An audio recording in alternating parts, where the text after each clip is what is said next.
Right, part 3 of chapter 2, complex numbers in MFP1, AS level maths. You know in basic algebra that you can multiply out two brackets in order to form a quadratic. Well, you can do the same for complex numbers. So, well, if I had x minus 2, you would know that that is x squared minus 2x plus 4, which is x squared minus 4x plus 4. Okay, and this exactly the same applies when you're dealing with complex numbers.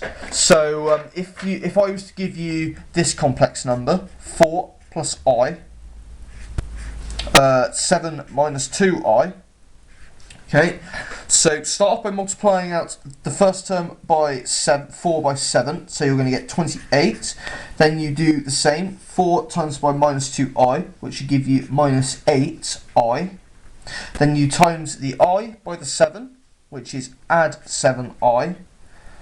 And then you times the I by minus 2i, which gives us minus 2i squared. Ah, hang on a minute, we can simplify this down. We learned that I squared was equal to minus 1 in the first part. So we could say that that is the same as 28 minus I. We're gathering that minus 8i, add the 7i term together. But minus 2 times by minus 1, which is what I squared is equal to, will give us plus 2. Okay? So then you're just going to add 2 onto the 28, so you get 30 minus I. And that is basically that multiplied out. Okay. I'll give you one more example just to show you. So 3 plus 4i, 5 minus 3i. Okay, I'm going to just show you this one. So do 3 times 5, which is 15. 3 times by minus 3i is minus 9i. Do 4i multiplied by 5, which is add 20i. Do 4i multiplied by minus 3i, which is minus 12i squared.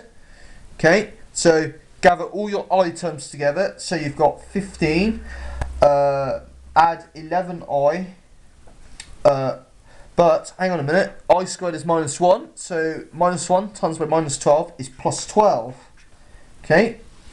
So then 15 add 12 is 27, and then the i's you've already simplified to add 11i, and that's basically that multiplied out.